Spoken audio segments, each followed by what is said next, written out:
Hey everyone, welcome back to the channel, and here is my follow-up video for the Viltrox 85mm f1.8. As you can tell, there's no f1.8 Viltrox on this camera right now. It's the Nikon. There's a few reasons for that, and I'll go over that after I talk about the positives of the Viltrox and why I honestly think that for a majority of people, the Viltrox is the lens to go for, and why I don't think that it's worth the price increase for this unless you're a professional shooting things like weddings or sports where you need that little extra reliability on the autofocus and a little bit extra speed on the autofocus to get the shots and to make sure that they're keepers. So Viltrox, right away, price, right? The price of the Viltrox, you know, you're looking at $490 with tax and delivery off Amazon. That's with a $30 discount right now. I'm pretty sure it's going to go on forever, so you know, it's not really it's not like a go out and get it right now because you might miss the sale. I think it's going to be happening forever. When you look at the closest competitor price wise for the 85mm on the Z mount, you're looking at the 85 1.8 G with the FDZ adapter. It's a great combo. The 85 1.8 G is a fantastic lens, but it's definitely showing its age, especially when you compare it to the Viltrox. The Viltrox, great price. It is faster autofocus, quieter autofocus in the 1.8 G. It has similar bokeh, a little bit smoother than the 85 1.8 G.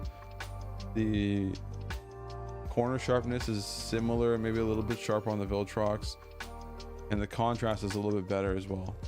You're looking at an overall better lens with better fringing and chromatic aberration control for essentially the same price. Now, if you don't have the FTZ adapter, then the 85 1.8 G is not even to be talked about, because in Canada at least, it's like $400 to $450 for a good condition 1.8 G. Then you include the price of the FTZ, which is like $350. And you're up to like the $800 mark, maybe more with tax and everything, depending on where you're buying it from. That's close to this. You know, you're looking at another couple $100, maybe $250. You're getting this, and this lens is better than both of them. So when it comes to the comparison to the 1.8 G and the Viltrox, there's no point buying the 1.8 G anymore. If you already have it, don't go out and sell them. Be like, oh, I need to get the Viltrox. Nah, it's fine. The lens is great. It's a legendary lens. I liked it more than the 1.4 85 for the F mount. So there's no point in going out and selling it like that. It doesn't make any sense to sell it. But if you are looking at one of the two to get right now, and you don't have either one, then you definitely want to get the Viltrox. You're gonna like it a lot more, I think. Now, when it comes to comparing the Viltrox to the 1.8S, it doesn't compare, unfortunately, in any other way other than just the bokeh. The bokeh on the 1.8S is very cat's eye bokeh, pretty much from like here out is cat's eye bokeh, which a lot of people don't like, and I don't really care that much. But if you do care and you're not like on the hunt for the sharpest lens of all time, then honestly the 1.8S is like not really worth it, to be honest with you.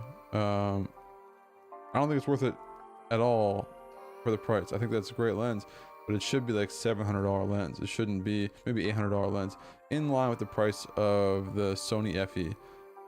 So this doesn't make any sense why this is so much more. It's better lens than the Sony FE for sure, but like when you're releasing a lens, an f1 1.8 lens, this is a little expensive. But the only issues I had with the Viltrox that made me swap was one issue with the autofocus with a very high contrasting background.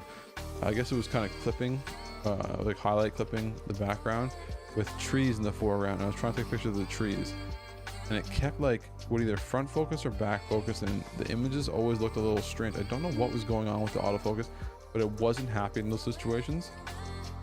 And then also when I was taking pictures of my dogs in the backyard, they're running around playing, being all crazy as corgis do, and they were having issues with the focus. Like the camera focus was off. It was only hitting about maybe 80% of my shots, which was probably more than enough for most people. Like, you know, if you're doing full auto on this camera, high speed, like you're getting quite a few shots.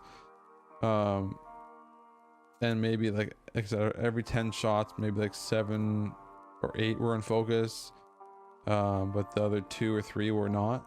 So in a situation where you need to have 100% or close to as 100% as you can get autofocus, this 1.8 S is the way to go. But I think it's only for people that are like professionals, or if you want to get into shooting sports and things like that, then you're going to want to have a lens that is as good as possible for the autofocus. And the Viltrox, it was great. It just kind of like let me down a couple times, unfortunately. I still got like the next picture, the picture after that was in focus, but still I like to have one that I can rely on the most, and I know I can rely on Nikon for the majority of the time. Besides that, honestly, like this lens is sharper corner to corner, but who cares? It's not like, it's not significantly sharper. It's not like the Viltrox is not sharp. The Viltrox is very sharp. It's sharp enough for almost everyone, unless you're a pixel peeper on YouTube, then like it's not worth the sharpness is not going to be the selling point, you know, like it's not noticeable, and when you actually look at the whole image.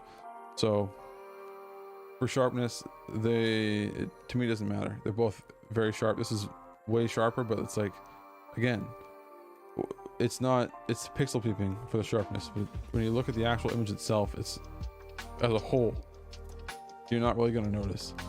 You can apply a little sharpening in Lightroom and stuff like that, and it'll kind of catch it up, but obviously you know that like you can't sharpen too much, or else you get these like grungy kind of crispy looking photos, and you know, and then it brings up the noise, and so you don't want any of that. So this will obviously give you a better sharpness, but again, you're not really going to notice. So I don't see the point for most people upgrade to this lens, just like I don't see there's any point to buying the 1.8 G anymore. The Viltrox is the way to go if you're looking for a budget, which I don't consider $500 to be cheap, but in the Z mount system, it is the cheap budget, but it's not cheap as in it's a horrible lens. It's cheap as in the price is less, but it's still a great lens. I think honestly the majority of people are going to enjoy the lens. They're not going to care about upgrading unless you have the gear acquisition syndrome like me. You're not going to care. The only thing I'll let everyone warn them about is there are some posts about I guess the reliability of the lens. I've seen some posts about it not being recognized by the camera, the Viltrox that is. Obviously the Nikons are always reliable, so that's to be you know, concerned about. If it's probably not that big of a deal, at least I don't think so.